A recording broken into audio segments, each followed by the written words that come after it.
नमस्कार, न्यूज़ डंका में आप सभी का स्वागत है। मैं महेश विचारे।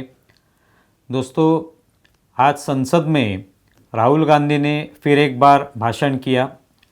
लगभग 46 मिनट के इस भाषण में उन्होंने फिर एक बार वही मुद्दे उठाए जो वो पिछले बार भी उन्होंने उठाए थे। जब वो पत्रकार परिषद लेते हैं या कई सभा में जो मुद्दे उठाते हैं, वही सब मुद्दे फिर एक बार उन्होंने उठाए। लेकिन इस बार उन्होंने एक नई कल्पना उसमें ली, वो है महाभारत की कल्पना, चक्रव्यूह की कल्पना। और उस चक्रव्यूह में किस तरह से अभिमन्यु को मारा गया, किस तरह से 6 लोगों ने मिलकर अभिमन्यु की हत्या की, ये बताते वक्त उन्होंने आज के समय में भी इसी तरह का चक्रव्यूह तैयार किया गया है और वो कमल के रूप में है, कमल के आकार में है। ये बताते वक्त उन्होंने स्वाभाविक तौर पर भारतीय जनता पार्टी पर निशाना साधा। उसमें 6 लोग हैं, वो आज के अभिमन्यु को मारना चाहते हैं ये चक्रव्यूह बनाकर। उसमें फिर उन्होंने अर्थात नरेंद्र मोदी, अमित शाह, अदानी, अंबानी, राष्ट्रीय स्वयंसेवक संघ के सरसंघ चालक मोहन भागवत, इन सभी के नाम ले लिए। अर्थात उसके बारे में जो लोकसभा अध्यक्ष है ओम बिरला, उन्होंने उनको टोका और कहा कि इस तरह से आप किसी के भी नाम नहीं ले सकते क्योंकि वो इस सदन में अभी उपस्थित नहीं है और ये नियम है, आप नियमों का पालन आपने करना चाहिए। तो ये वहां पे पूरा मामला 46 मिनट तक चला। राहुल गांधी ने बार बार वही मुद्दे उठाए। उसमें फिर उन्होंने पूछा, ये अर्थात चर्चा जो थी ये बजट पर थी, लेकिन बजट के मुद्दे कम उसमें आए और बाकी मुद्दों पर ही राहुल गांधी बार बार बोलते हुए नजर आए। फिर उसमें पेपर लीक का मुद्दा बजट में क्यों नहीं है, एक भी उसके बारे में वाक्य जो है वो लिखा हुआ नहीं है, ये उन्होंने उसमें कहा। तब निर्मला सीतारमण जो है वो सामने बैठी थी, वो हंस रही थी कि किस तरह से राहुल गांधी सवाल पूछ रहे बजट पर। उसमें उन्होंने ये भी एक सवाल उपस्थित किया कि लगभग 20 लोग जो हैं ये इस बजट बनाने में थे, लेकिन उसमें जो ओबीसी हो या अल्पसंख्यक हो उनकी संख्या सिर्फ 1-2 ही थी।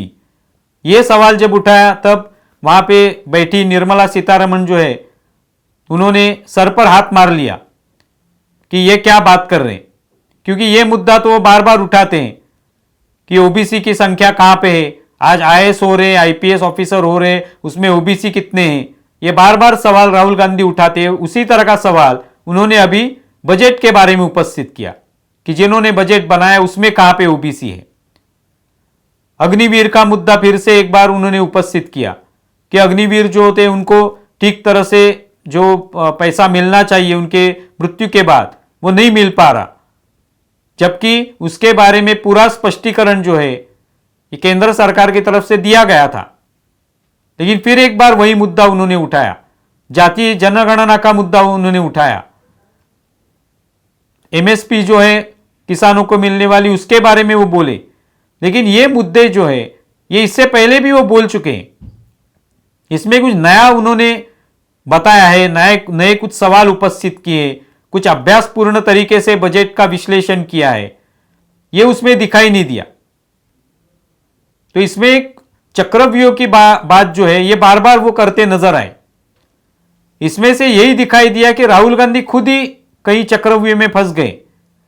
उनको विपक्ष का नेता तो बना दिया गया है, लेकिन जिस तरह से उन्होंने वहां पे बोलना चाहिए, जो एक अभ्यास उसके बारे में होना चाहिए, चाहे वो बजट के बारे में हो, चाहे वो अलग अलग इतर विषयों के बारे में हो, तो वो कहीं पे दिखाई नहीं देता। बार बार वही मुद्दे उठाए जाते हैं और उस पर फिर हल्ला मचाया जाता है। और वो चाहते हैं कि वो खुद पूरी तरह से बोलें, जितना भी समय उनको है उसमें कोई भी डिस्टर्बेंस नहीं करे, कोई उनको रोके ना। लेकिन जब खुद नरेंद्र मोदी बात कर रहे थे पिछली बार, तब हम लोगों ने देखा कि नरेंद्र मोदी को किस तरह से रोका गया था, किस तरह से वहां पे दबाव आ रहा था विपक्ष की तरफ से, ये हम लोगों ने देखा।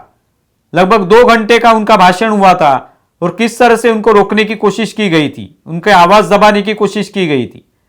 लेकिन राहुल गांधी खुद पूरी तरह से जब बोल रहे थे 46 मिनट, तब किसी ने भी इतना उनको रोकने की कोशिश नहीं की। सिर्फ लोकसभा अध्यक्ष ने बताया कि आपको नियमों के तहत ही बोलना होगा, जो लोग सभागृह में जो उपस्थित है उनके बारे में ही बोलना होगा, इन नियमों का आपको पालन करना होगा। तो राहुल गांधी एक विपक्ष के नेता के तौर पे जब लोग अपेक्षा करते हैं कि वो बोलेंगे, तो उसमें कुछ तो टेक्निकल जो मुद्दे होते हैं वो उन्होंने उपस्थित करने चाहिए। वो करते हुए नजर नहीं आते और उसके वजह से वही खुद एक चक्रव्यूह में फंसे हुए हैं, ये वहां पे बार बार दिखाई पड़ता है। आप इसके बारे में क्या सोचते हैं जरूर बताएं। हमारा ये वीडियो ज्यादा से ज्यादा शेयर करें और हमारा यूट्यूब चैनल सब्सक्राइब करें। धन्यवाद।